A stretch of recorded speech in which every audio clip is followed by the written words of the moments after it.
Alright, Ronan MMA, welcome back to the channel. Now, Ian, the vegan Magato Cherry's wife, has made a few responses to some of the content creators regarding the videos that have made about her and Ian in the last week or so, and I want to go over those responses in today's video because, in my opinion, she is either operating in complete and total bad faith, or she is just not nearly as intelligent as she thinks she is. Now, it could theoretically be both. However, in order for somebody to act in such bad faith as this would be, you have to have some level of intelligence. So, I'm not sure which one it is.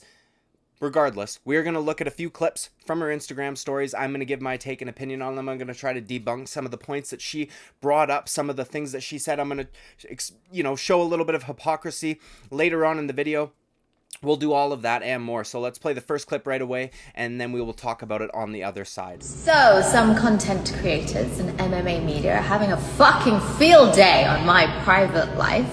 And seeming as content creation is, you're not the only ones that make content, I thought we'll have a little chat about this. Let's have a little talk about it, because this ain't my first rodeo.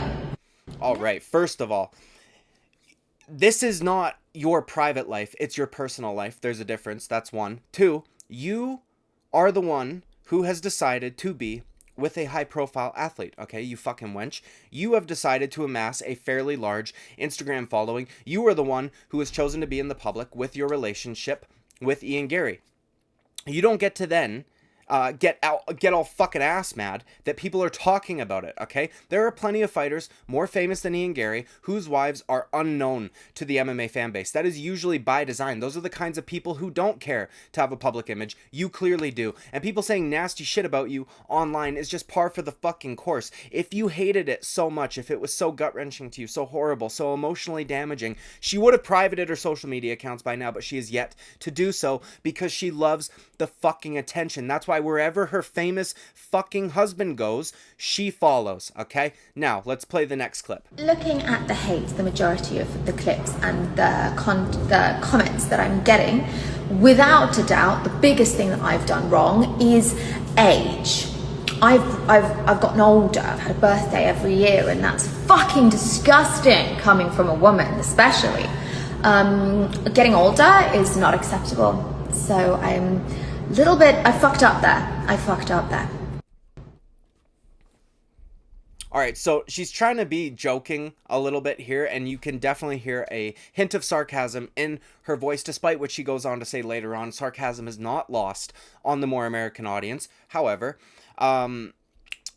immediately she starts it off with hate. And what do we attribute that hate to? Of course, it is sexism and ageism, because when you lack actual arguments, you have to bring isms, phobias, and bullshit like this up. People do this all the fucking time, and it drives me crazy. And this is why I decided to even talk about this today, because I truly, truly, truly can't stand when people poison the well like this. And there are so many people that will just take it at face value and believe that every criticism levied her way is because of sexism. Every criticism levied at somebody like Israel Adesanya's way is due to racism and shit like this. It's fucking bullshit, and I'm sick of it. Okay, so, I just can't. Nobody is coming at you because you are a woman. You just happen to be a woman who, as I said earlier, is in the public eye with your famous husband, who is a famous athlete. Your relationship is very public, and there are some things about your relationship that the vast majority of people would find to be odd, and they are voicing it because, thankfully, to a certain extent, we can still kind of say what we want to online. Now let's play the next clip. I'm 40, and to people who haven't met me and are sat at home, that's really disturbing to them. They're really very upset about it and spending a great deal of time telling me how horrendous it is that I'm 40. Another thing that I did is that I dated someone almost 14 years younger than me. Actually, didn't just date him, married him, Ian. And that has really deeply shocked some people. It's shocked them so much that it's definitely not laced with sexism. It's affected their thoughts on everyone in the industry, including males who are dating females of the exact same age gap. They've definitely been offended by that as well. Okay, this bullshit that she tried to go fucking go for here, dude, is absolutely fucking hilarious. She obviously does not have her finger on the pulse of the MMA community, the fan base whatsoever, because there is one individual that, as soon as she said this, immediately came to mind, who is almost universally known as an absolute creep, gets called a groomer all the time, and I bet you that as soon as I say that word, the name is already in most of your fucking minds, because we do this, okay? Pat fucking Barry, all right, is consistently ridiculed online horribly because he met Rose when she was very young. He started dating her when she was very young. And guess fucking what, dude? They have a smaller age gap than you and your husband, Ian Garry. Literally almost every single person, aside from maybe one content creator off the top of my head, thinks he's a fucking creep. Also, the same sort of shit with, I know these aren't perfect one-to-one comparisons, but Valentina Shevchenko's head coach, who was married to her sister, right, known them since they were children, grew up coaching them, and then started dating the sister once she was of age, and then shortly after that they get married, right? They have an even smaller age gap than you and Ian Garry. It is not only because you are the older one and you happen to be a woman. It is this shit gets called out all the fucking time, okay? It just does. Especially when you see a couple and they're like 70 years old and 55, it feels different, right? Because they've both lived a very long life. They are probably mature-wise, like, on somewhat the same level. But when you get a guy, and Ian Garry, who just turned 26, by the way, she likes to say 14 years younger. He literally just turned 26 like a fucking week ago. When he met his lovely wife, okay, in early 2021, he would have been like 22 years old, right? He doesn't even seem emotionally all there today, and he's 26 years old, right? His brain, your prefrontal cortex, I'm pretty sure doesn't fucking fully develop until you're like 25 if you're a man. I could be completely off on that, but regardless. She was in her late 30s. He's 22 years old. He's been out of high school for like a few years. He has no idea about, he doesn't know shit about fuck, okay? So, while it's not illegal, and I'm not mad at it, I don't give a fuck, honestly. If people want to criticize it, that's fine. I don't care. Do what you want to do. But it is strange. It does seem strange, and it absolutely seems strange when it's the other way. As a matter of fact, I think it gets called out more when you have an older man with a younger woman and there is a massive age gap, because at 18, 19, 20, 21, 22, the maturity level of somebody at that age, with all due respect, I know some of you are probably that age, compared to someone at 40 is not comparable, okay? Not even close. It's not the age gap. It's all the other shit. She's, right, all the other context surrounding this entire situation. She tries to, her absolute hardest to strawman. I hate when people fucking do this to opposing sides. Like, if people that think differently than them, where they create a strawman and then they attack that. Nobody's really fucking coming at you just because you're old, lady. There's a bunch of other shit involved with it. Literally, so much other context that goes along with the things that people say about you and your relationship. Let's play the next clip. On to truth number 2, and this one's the big reveal. I wrote a book called How to Be a Wag. Now that statement itself is a little bit of a stretch. I can hardly call myself an author of an 11-page Audible-only satire story that was written in 2010. Now 2010, that context is key because that was during the FIFA World Cup, where I was working at OK Magazine, working with various different gossip mags, and we were creating this hilarious satire look at wives and girlfriends in football. That's what WAG stands for, wives and girlfriends. It's got nothing to do with age, and I wasn't 40 then, was I? So come on, a little bit of maths. If you want to call me an author for that, sweet. I think it was more of a light-hearted podcast, but I was well ahead of my time. That satirical look is, if you've listened to it, really silly. And anyone who takes it as fact has completely missed the mark. Lo and behold, I hold my hands up, sarcasm isn't well taken, especially with American audiences. British humour and British sarcasm is often lost. British humour, right, is often lost. No, it's not. That's not what's going on. Dude, British humor is fine. Like, we understand it. We're not fucking retarded, okay? Look, I've listened to the audio sample of her book. Also, on Amazon, it says it was published in 2012. She says 2010. I'll just take her fucking word for it. Who knows, right? No one said that they were taking this book as fact. This is not a historical document. We're not reading it as such. This is not. That's not what people are thinking here. You saying it's satire now is fine, but in the book overview and all of that shit, I don't see comedy, satire, anything like that fucking anywhere. Listening to the audio sample, maybe you could pick up a hint of sarcasm and shit along the way. But again, nobody's taking it as a factual document, dude. It appeared to be a guide for how to do it. Also, it's so funny that it's a satire, it's satire. Meanwhile, she ends up with the famous athlete she was writing about. Now, she said she was specifically speaking on footballers, wives, and girlfriends, but it's the same shit, dude. How that is the biggest coincidence of all time. I wasn't being serious about that book, but then I did end up marrying a famous athlete. What the fuck, dude? Either way. Again, nobody's taking it as a factual document. It's not a historical document. We're not saying that you wrote like a fucking... you know what I mean? It seemed to be a guide for how to do a certain thing. And to be quite honest, it seems as though it fucking worked. Okay? Moving on to the next clip. If you pick it up now as a content creator and you take it wildly out of context and you use it to troll and hate on someone, this is what you've created.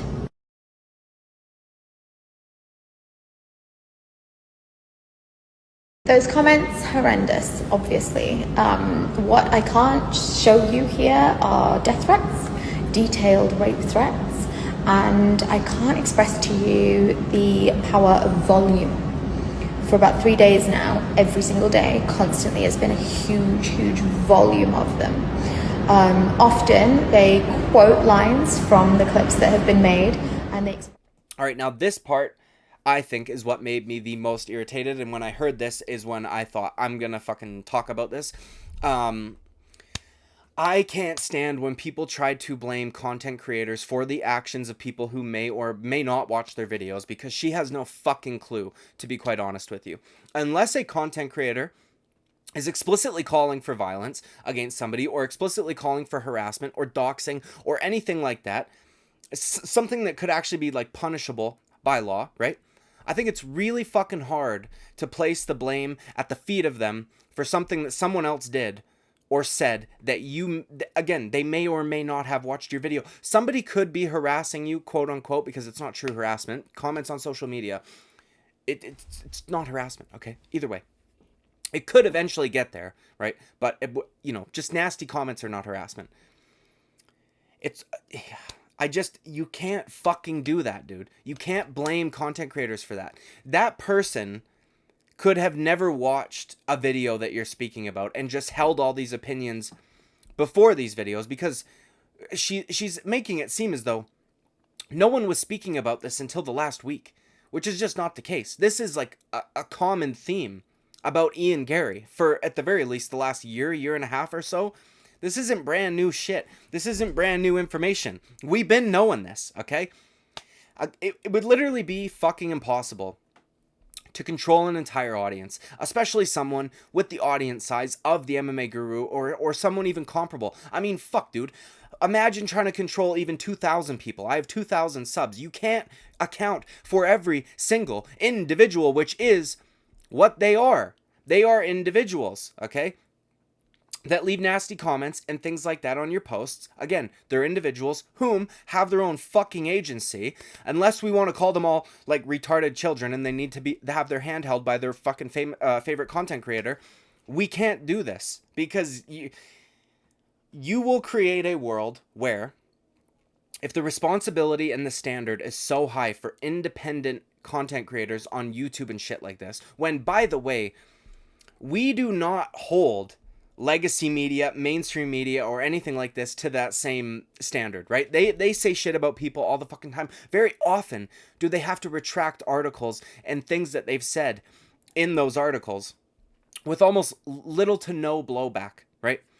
Why would we expect such a high bar for content creators when, again, independent people in their shed, in their kids' gaming room, or whatever the fuck it may be, right? We don't have all this backing and shit. Why are we held, or why are, people with larger audiences held to such a high standard? It's fucking insane, dude. You can't account for every single person that may or may not have watched your video a time or more. It's insane. It's insane. We will create a world where literally no one does content, because the consequences of not being able to fucking carry out the impossible task of controlling every single person in your audience, if the consequences for that are getting sued, legal consequences, why the fuck would anybody want to do this shit, dude? She goes on to say, you know, oftentimes these comments are direct quotes from videos. You literally showed a bunch of comments. By the way, she put that together, right? She put that little fucking collage of nasty comments together. You know for a fact that she picked out the nastiest looking ones because she's trying to hammer home her point. She's trying to make people feel bad that she's getting attacked, harassed, and whatever the fuck.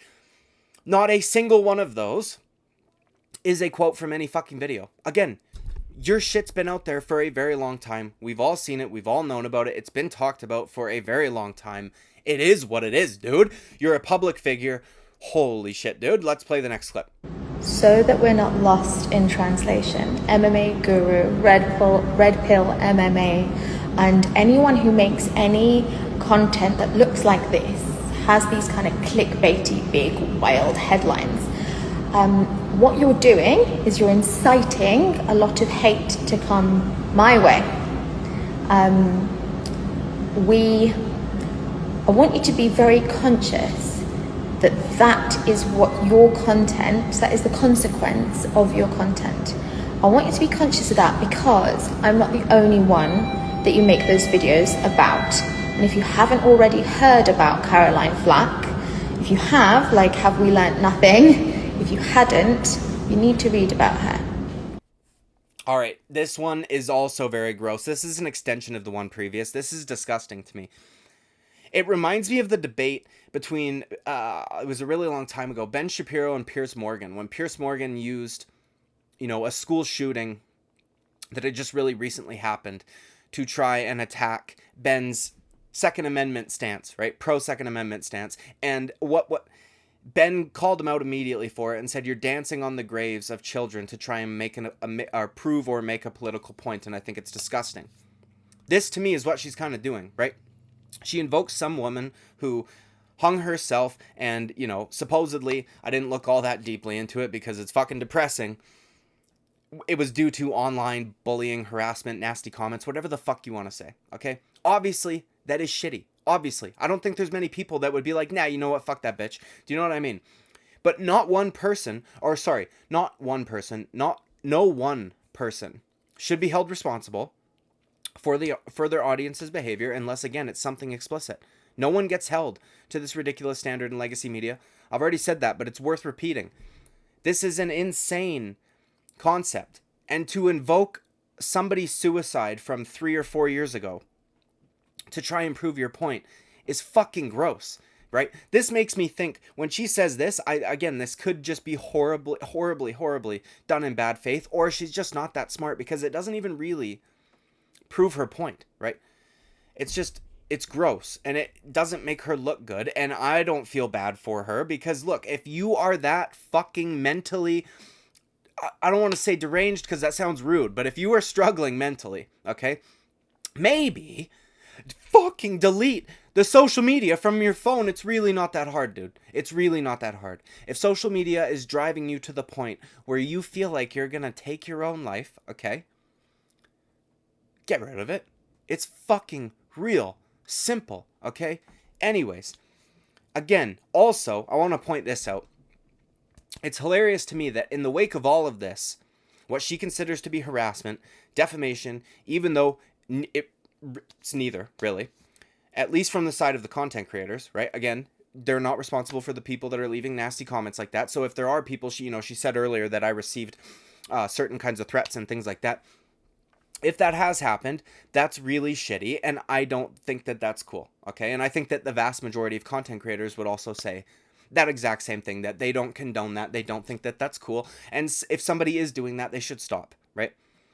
But I will say this, I am glad that she didn't go ahead and private or delete her social media, because I went and I was scrolling down her shit, trying to find a picture for a thumbnail, actually. And what I came across is a post from 13 weeks ago, okay? It's a very cute little write-up. Very cute, okay?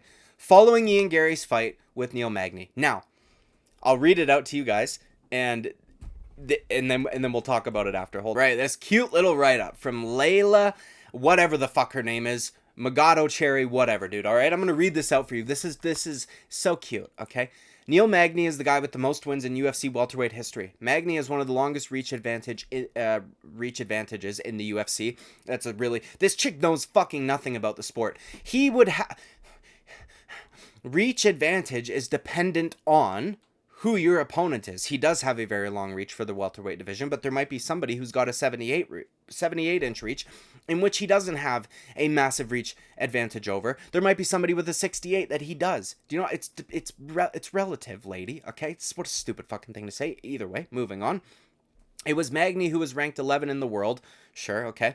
And Magny, who people called a clever cheat in the octagon. I don't know where she's getting that, but regardless, he's more experienced.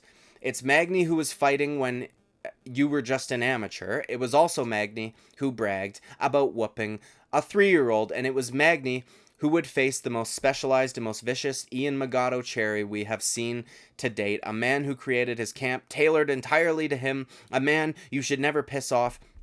This one was personal. What we witnessed was a brilliant spectacle of calculated decimation. Okay, bitch, dude, we get it, okay? You can write a little bit. We watched a man punish his opponent repeatedly until the very last second.